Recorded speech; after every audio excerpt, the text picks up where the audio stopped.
Às vezes, o silêncio não é sinal de submissão, mas o som de uma engrenagem mudando de direção.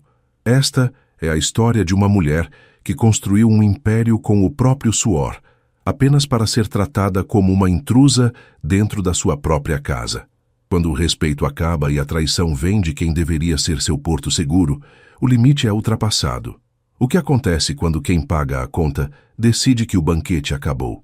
Antes de começarmos essa história incrível, não se esqueça de curtir o vídeo, se inscrever no canal e contar pra gente nos comentários de onde você está ouvindo essa história. O tilintar dos talheres de prata contra a porcelana legítima sempre foi o som que eu associava ao sucesso. Naquela noite de domingo, em nossa cobertura no bairro do Batel, em Curitiba, o som parecia mais metálico, mais frio, como se as facas estivessem sendo afiadas para algo além de cortar o filé mignon ao molho de vinho tinto que eu mesma fiz questão de encomendar do melhor buffet da cidade. Eu, Clarice, sempre fiz questão do melhor. Não por soberba, mas porque eu sabia exatamente o preço de cada centavo que compunha aquela mesa. Eu comecei do zero, limpando o chão de escritório enquanto estudava contabilidade à luz de velas quando a energia era cortada, e hoje, aos 45 anos, sou a CEO de uma das maiores empresas de logística do sul do país. Rodolfo, meu marido há 7 anos, estava sentado na cabeceira oposta. Ele exalava aquela confiança tranquila de quem nunca precisou se preocupar com o vencimento de um boleto. Quando o conheci, ele era um arquiteto talentoso, mas com pouco tino comercial. Eu o impulsionei. Eu reformei seu escritório. Eu apresentei os contatos que hoje sustentam seu padrão de vida. E havia Vinícius, o filho dele, de 19 anos. Vinícius era o retrato da indolência dourada. Cabelos cuidadosamente desalinhados, roupas de grife pagas pelo meu cartão adicional e um desdém latente nos olhos que ele mal se dava ao trabalho de esconder. Esse molho está um pouco ácido demais, Clarice. Você não acha? Vinícius disse, empurrando o prato com as pontas dos dedos. Um gesto de puro enfado. Esperava algo mais refinado, já que você insiste tanto que temos que jantar. Como uma família de comercial de margarina. Senti uma fisgada no peito, mas respirei fundo. O cheiro de alecrim e vinho que subia da mesa, que antes me parecia acolhedor, de repente tornou-se sufocante. Olhei para Rodolfo, esperando que ele dissesse algo, que impusesse um limite básico de educação. Mas ele apenas deu um gole em seu cabernet e limpou os lábios com o guardanapo de linho. Ele só está dando a opinião dele, querida. Sabe como jovens são hoje em dia. Tem o paladar exigente. Rodolfo comentou, com um sorriso condescendente que não chegou aos olhos. A mesa estava cheia. Os irmãos de Rodolfo, a cunhada e alguns primos distantes estavam lá, todos bebendo o meu vinho de R$ 1.500 a garrafa, todos desfrutando da hospitalidade da casa que eu comprei e mantenho.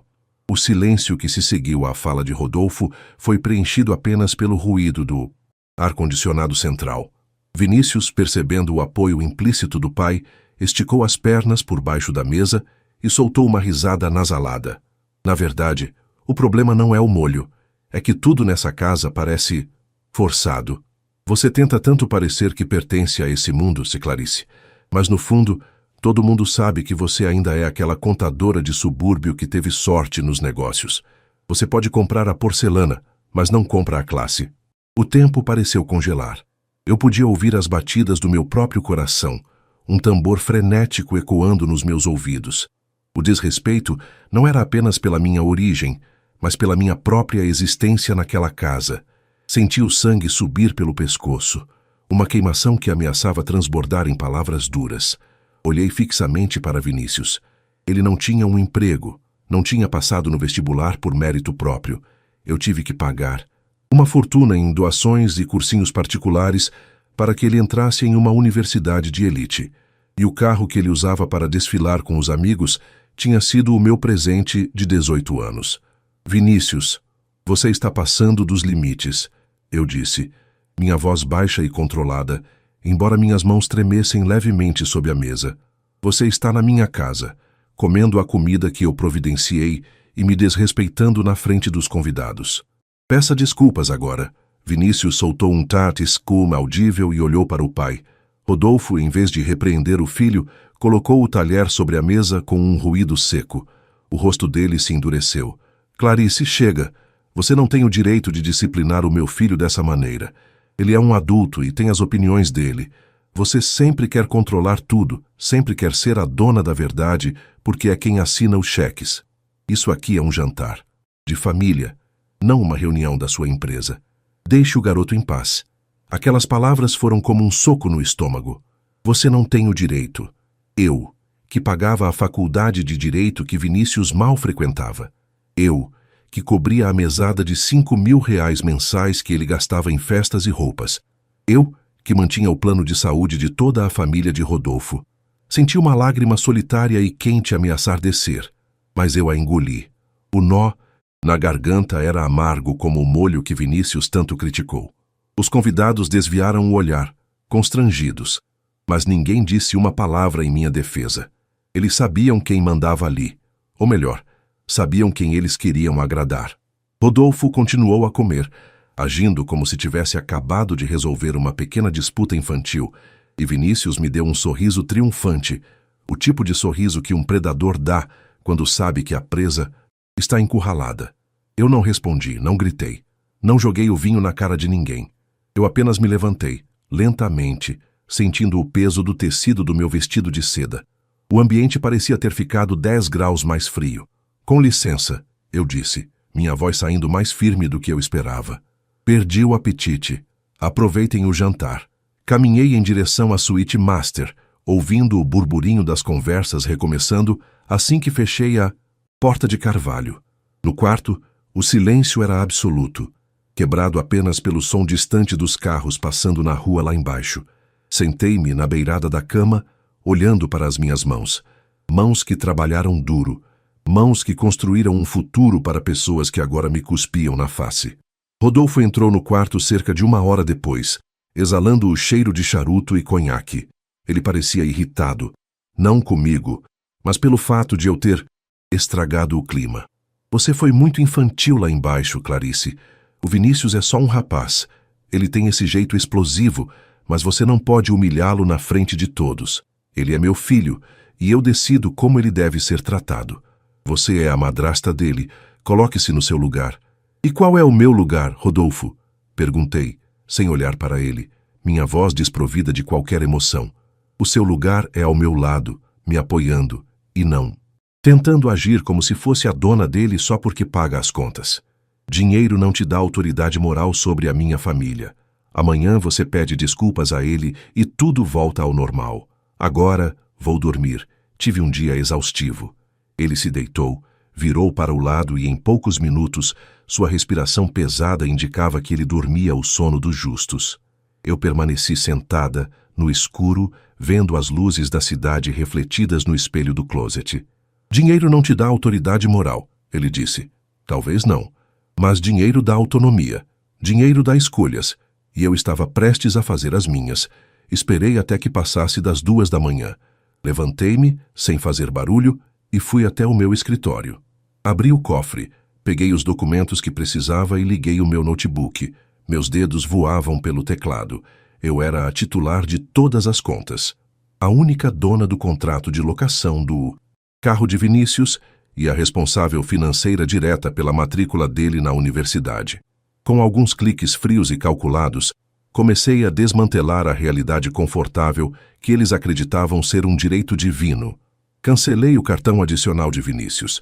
Enviei um e-mail para a reitoria da faculdade, formalizando a desistência do pagamento das mensalidades futuras e o cancelamento da bolsa que eu mantinha.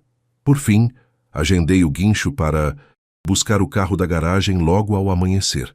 O carro estava no nome da minha empresa. Tudo estava no meu nome. Quando terminei, uma calma gélida tomou conta de mim. Eu não sentia ódio, sentia apenas uma clareza absoluta. Eles queriam que eu me colocasse no meu lugar?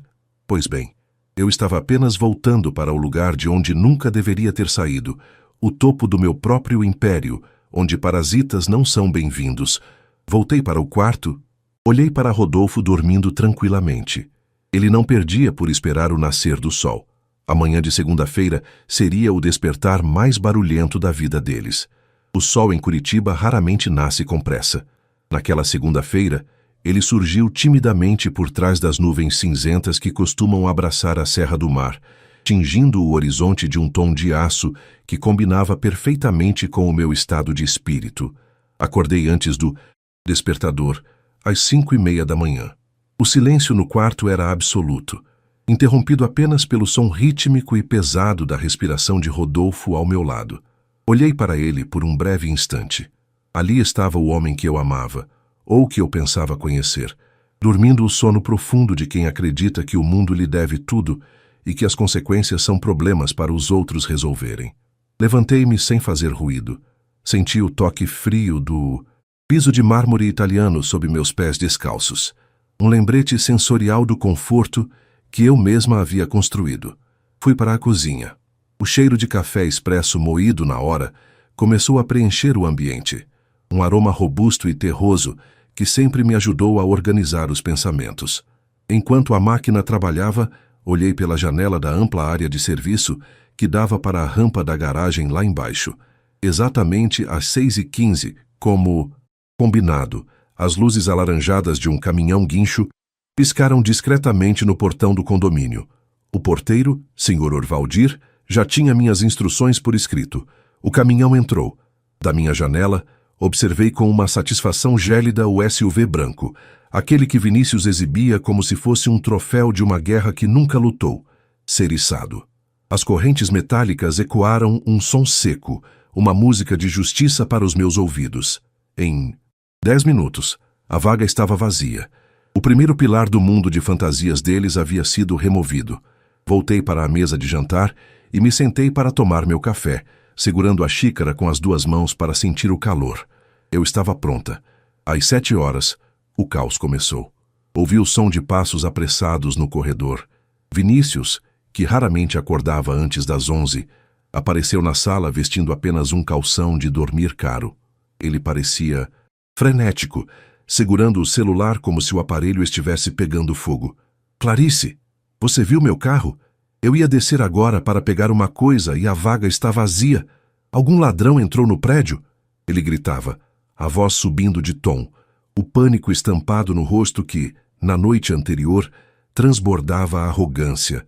Rodolfo apareceu logo atrás, ainda amarrando o robe de seda, com os olhos inchados de sono e uma expressão de confusão que rapidamente se transformou em irritação ao ver meu silêncio. O que está acontecendo aqui? Que gritaria é essa? Clarice, você ouviu o garoto? O carro dele sumiu!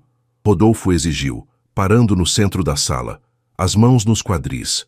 Tomei um último gole de café, pousei a xícara no pires de porcelana e olhei para os dois. Eu me sentia estranhamente leve, como se tivesse tirado um peso de toneladas das minhas costas. O carro não foi roubado, Vinícius. Ele foi recolhido. Como o contrato de leasing está no nome da minha empresa e eu decidi que o uso pessoal de terceiros não é mais do interesse da companhia, eu o devolvi. Na verdade, ele já deve estar chegando ao pátio da concessionária neste momento, eu disse, minha voz saindo num tom coloquial, como se estivesse comentando sobre a previsão do tempo. Vinícius ficou boquiaberto, sua mandíbula tremendo. Rodolfo deu um passo à frente, o rosto ficando vermelho, uma veia saltando em sua testa. Você ficou louca? Como você faz uma coisa dessas sem me consultar? Você deu aquele carro para ele. É o meio de transporte dele para a faculdade, para tudo. Eu não dei o carro, Rodolfo. Eu cedi o uso. Há uma diferença jurídica e financeira enorme aí. E sobre a faculdade? Dei um leve sorriso e peguei meu iPad que estava sobre a mesa, abrindo o e-mail de confirmação que recebi às 6 da manhã. Eu também entrei em contato com a tesouraria da PUC. Como eu sou a responsável financeira e o pagamento é feito por débito automático da minha conta pessoal, eu cancelei a renovação da matrícula para o próximo semestre. E como o pagamento deste mês não foi processado por falta de autorização minha, eles me informaram que o acesso dele às aulas está suspenso a partir de hoje. O silêncio que se seguiu foi cortante. Vinícius parecia ter levado um choque físico. Ele se jogou no sofá de couro, os olhos fixos no nada. Rodolfo, por outro lado, explodiu. Isso é vingança. É isso que é? Por causa de uma discussão boba no jantar? Você está tentando destruir o futuro do meu filho para me atingir? Você não tem esse direito, Clarice. Eu te disse ontem. E eu te ouvi ontem, Rodolfo. Ouvi em alto e bom som. Você disse que eu não tinha o direito de discipliná-lo. Você disse que ele é um adulto e tem suas próprias opiniões. Pois bem, como ele é um adulto com opiniões tão formadas e tanta classe, ele certamente não precisa do suporte financeiro de uma contadora de subúrbio sem berço como eu. Se ele é adulto para me insultar na minha mesa, ele é adulto para pagar seus próprios estudos e seu próprio transporte. Rodolfo tentou se aproximar, tentando mudar de tática, baixando o tom de voz para aquela gravidade manipuladora que ele usava quando queria me convencer de algo. Querida, vamos manter a calma. Você está agindo pelo impulso da raiva. Eu sei que o Vinícius foi um idiota. Eu vou falar com ele. Ele vai te pedir desculpas de joelho se for preciso. Mas não tire a faculdade dele. Você sabe quanto custa aquela mensalidade de direito? Eu não tenho como assumir isso agora, meus investimentos estão todos travados naquelas obras de Itapema. Eu sei exatamente quanto custa, Rodolfo. Eu paguei cada centavo até hoje. E não, isso não é um impulso. É uma decisão de negócios.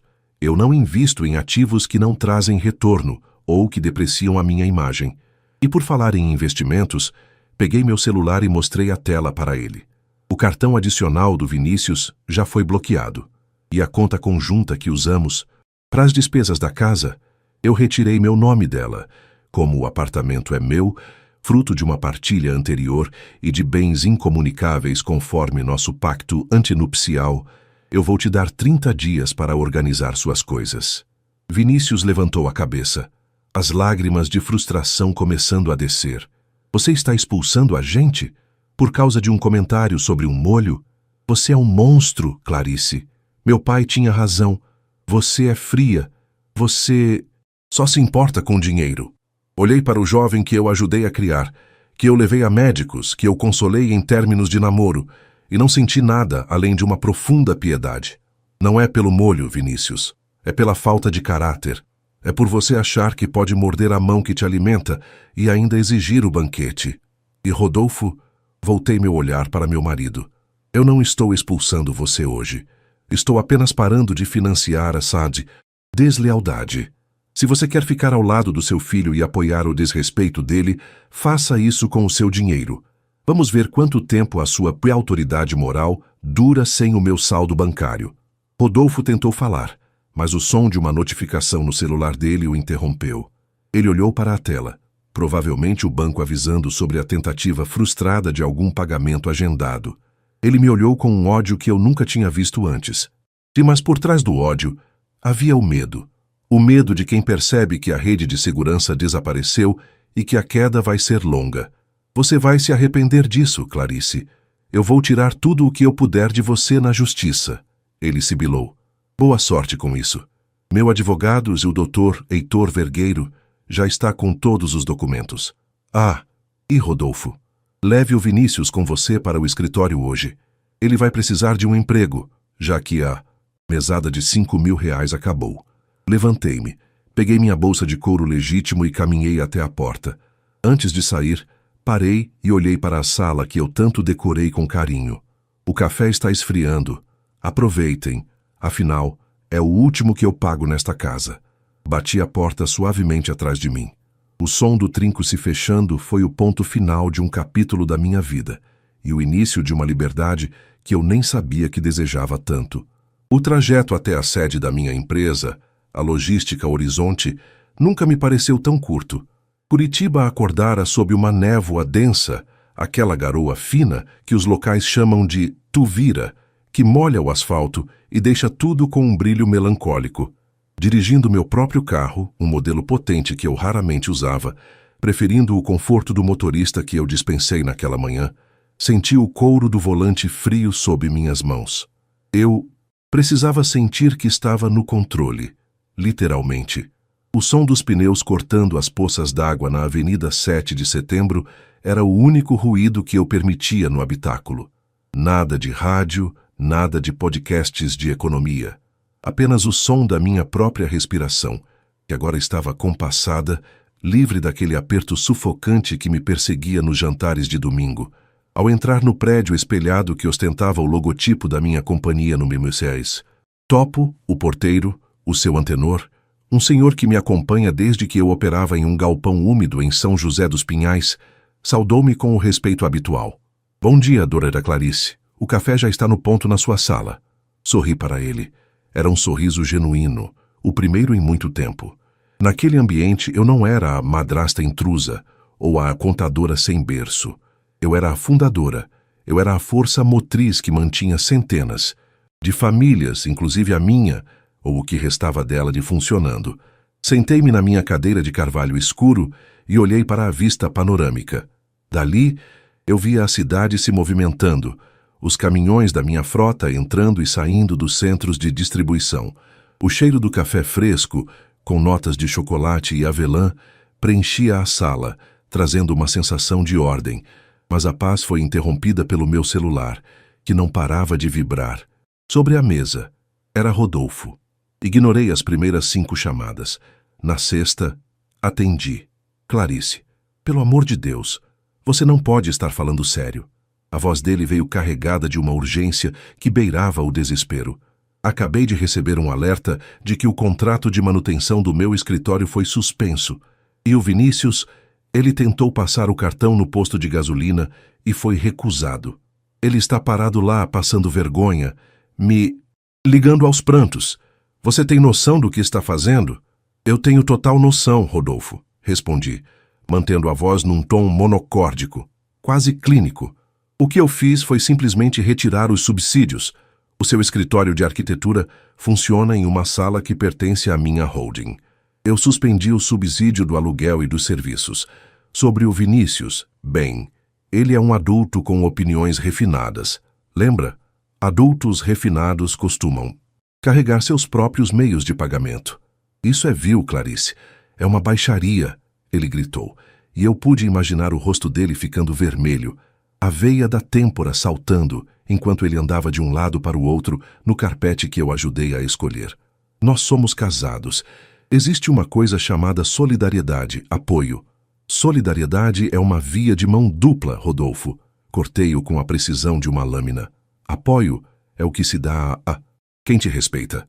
Ontem à noite, diante de toda a sua família, você deixou claro que eu não tinha direitos. Você me despojou da minha autoridade na minha própria casa. Pois bem, eu aceitei a sua sentença. Se eu não tenho direitos, também não tenho obrigações financeiras para com quem me insulta. Se o Vinícius está passando vergonha no posto, sugira que ele use a classe que ele tanto se gaba para negociar a conta. Ou melhor, que ele venda um daqueles relógios caros que eu dei de aniversário. Desliguei sem esperar a resposta.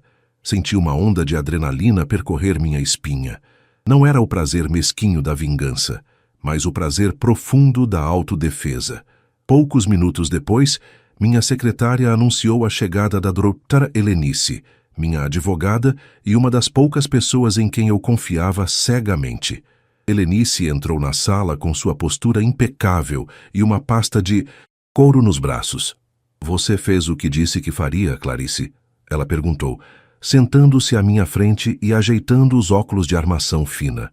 Cada detalhe, Helenice. Cortei tudo.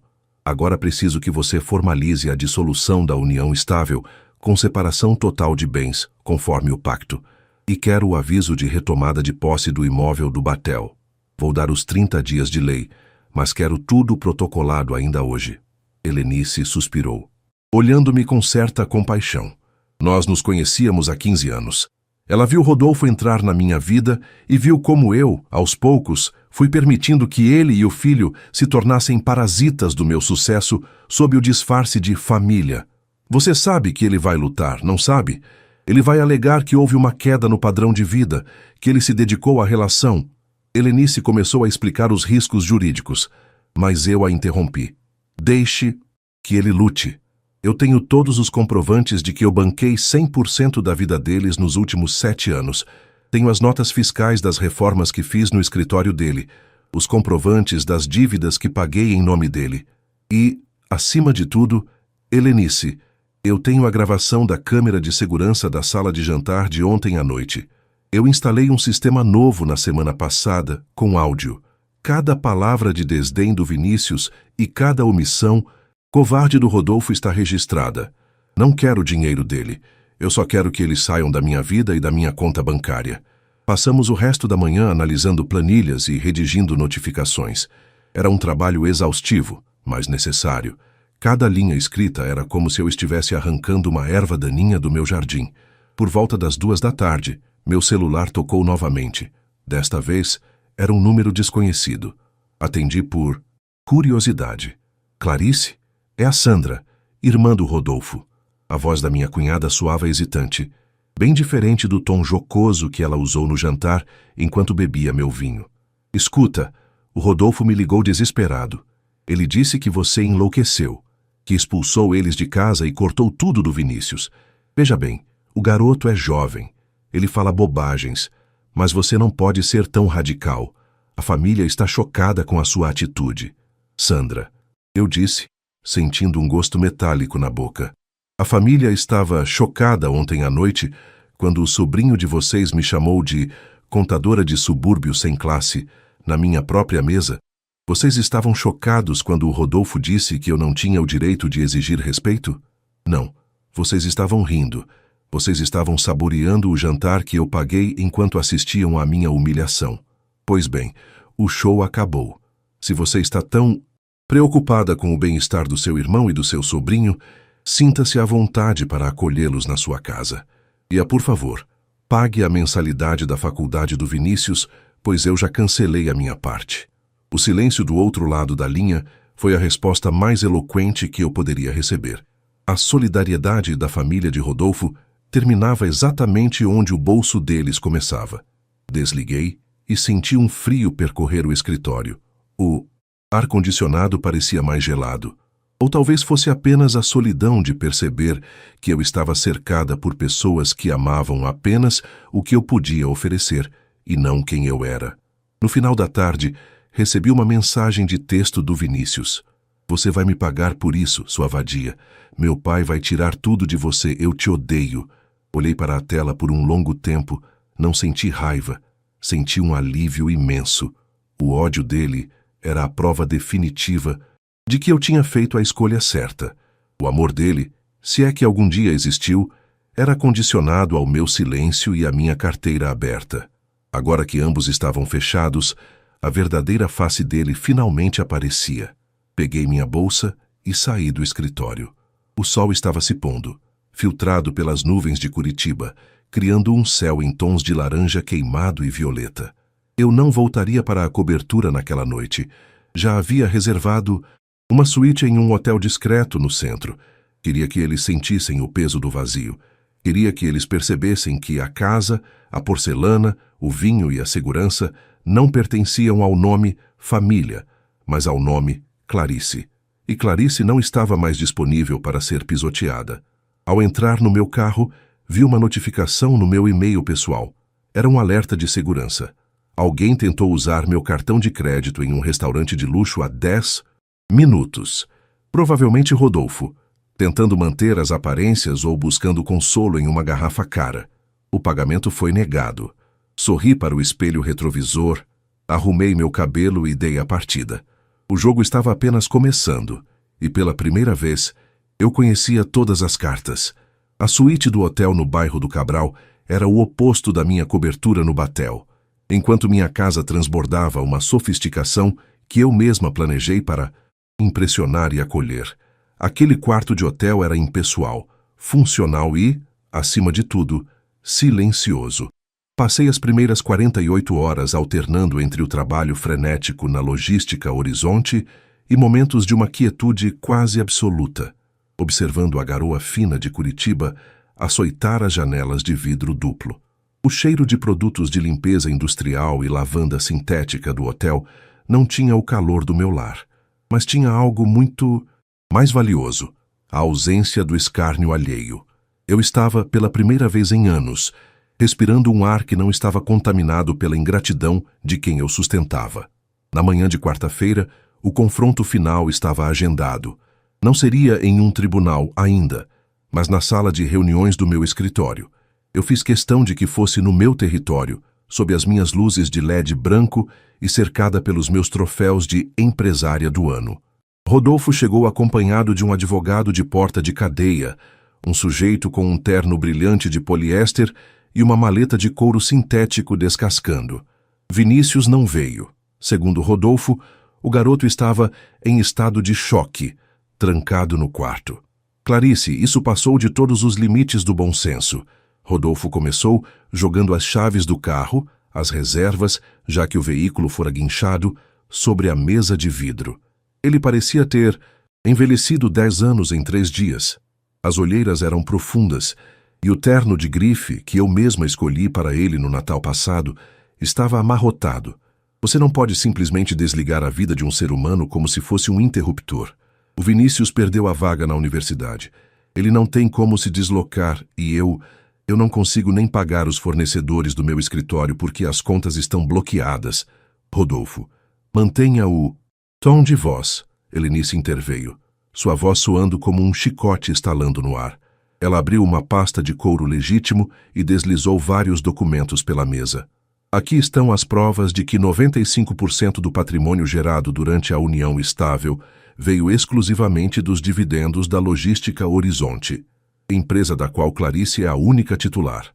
O pacto antenupcial que vocês assinaram, com separação total de bens, é claro como o cristal. O que você chama de bloqueio é apenas o encerramento de liberalidades financeiras que a minha cliente não deseja mais manter. Rodolfo olhou para os papéis como se fossem sentenças de morte. Ele tentou a cartilha do sentimentalismo, aquela que ele usou tantas vezes para me convencer a comprar um relógio novo para o filho ou a reformar a cozinha de um primo distante. Clarice, pense nos anos que passamos juntos. Eu te dei uma família. Eu te dei o carinho que você não tinha na sua vida solitária de trabalho. Você vai jogar 7 anos no lixo por causa de uma discussão boba? O Vinícius é um piazão. Ele não sabe o que diz. Ele é influenciável. Ele tem 19 anos, Rodolfo. Eu disse, finalmente quebrando meu silêncio. Minha voz era calma, mas carregada de uma firmeza que o fez recuar na cadeira. Com 19 anos, eu já trabalhava 10 horas por dia e pegava 3 ônibus para ir à faculdade de contabilidade. Com 19 anos, eu já sabia o valor de cada grão de arroz que eu colocava na boca. O que você chama de carinho, eu hoje vejo como uma transação comercial onde eu era o banco e vocês eram os clientes inadimplentes. Você não me deu uma família, Rodolfo.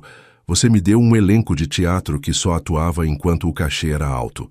O advogado dele tentou gaguejar algo sobre pensão compensatória. Saísse direito à moradia, mas Helenice o atropelou com a precisão de um dos meus caminhões de carga pesada. Ela apresentou o vídeo da noite do jantar. As imagens eram nítidas, o áudio era cristalino. Ver a face de Vinícius se distorcer em desprezo enquanto me chamava de a madrasta sem classe, e ver Rodolfo concordando com a cabeça, bebendo o vinho de R$ 1.500, foi a pá de cal necessária. O advogado de Rodolfo murchou, visivelmente. Ele sabia que em qualquer vara de família de Curitiba, aquela gravação destruiria qualquer narrativa de esposo companheiro e provedor de afeto. Eu vou te dar os 30 dias para sair do apartamento, como a lei exige, continuei, olhando diretamente nos olhos de Rodolfo, que agora evitavam os meus. Mas não haverá pensão. Não haverá divisão de bens que não são seus. O escritório de arquitetura, a sala é minha. Vou te dar o mesmo prazo para desocupar. Se você é o grande arquiteto de renome que diz ser, certamente não terá problemas em alugar um novo espaço com o próprio suor. A reunião terminou com um silêncio fúnebre. Rodolfo saiu da sala sem o passo altivo de antes. Ele parecia pequeno, um homem que finalmente percebeu que a armadura de luxo que ele ostentava era feita de papel moeda que não lhe pertencia. 6 meses se passaram desde aquele dia. A vingança, para muitos, é um prato que se come frio, mas para mim a vingança teve o gosto de um café quente tomado em paz. Fiquei sabendo, através de conhecidos em comum, que Vinícius teve que se matricular em uma faculdade particular de 3ª linha, pagando a mensalidade com o salário de um estágio administrativo que Rodolfo implorou para um antigo contato. Ele agora anda de ônibus, enfrentando a canaleta da linha Santa. Cândida Capão Raso em horários de pico, sentindo na pele o que é ser um cidadão comum na capital paranaense. A classe, que ele tanto se gabava de ter, parece ter sumido junto com o SUV branco. Rodolfo teve que fechar o escritório suntuoso. Ele agora atende em uma sala comercial minúscula no centro da cidade, tentando reconquistar uma clientela que, em grande parte, só o procurava para se aproximar de mim. A família dele, aquela que ria, à minha mesa? Nenhum deles estendeu a mão quando as contas de luz começaram a vencer. A solidariedade deles era, de fato, proporcional ao saldo da minha conta bancária. Eu vendi a cobertura do Batel. Tinha muitas memórias ali que eu não queria carregar para o meu futuro. Comprei uma casa em um condomínio fechado em Santa Felicidade, com um jardim imenso onde eu mesma planto minhas hortênsias. Na semana passada, recebi um e-mail de Rodolfo. Era uma mensagem longa, pedindo perdão, dizendo que o Vinícius estava aprendendo a lição e que ele sentia falta da nossa parceria. Ele falava em recomeçar do zero, em como ele agora entendia o meu valor. Li cada palavra enquanto saboreava um pedaço de pinhão cozido, sentada perto da minha lareira. O vento encanado lá fora uivava, mas eu estava aquecida. Não respondi. Apenas movi o e-mail para a lixeira e bloqueei o remetente. Eu não precisava de pedidos de desculpas tardios. O silêncio deles era o meu maior troféu. Hoje, quando entro na Logística Horizonte, não sou apenas a CEO que paga as contas. Sou a mulher que retomou o controle da própria narrativa. Olho para o horizonte de Curitiba, com seus prédios cinzas e seus parques verdes, e percebo que a verdadeira vingança não foi tirar o carro ou a faculdade deles. Foi mostrar que, sem mim, eles não eram nada além de sombras de uma vida que nunca souberam construir. Eu, Clarice, a contadora de subúrbio, continuo de pé, e desta vez ninguém tem o direito de me dizer onde é o meu lugar, porque eu sou a dona do mapa, do caminho e do destino final.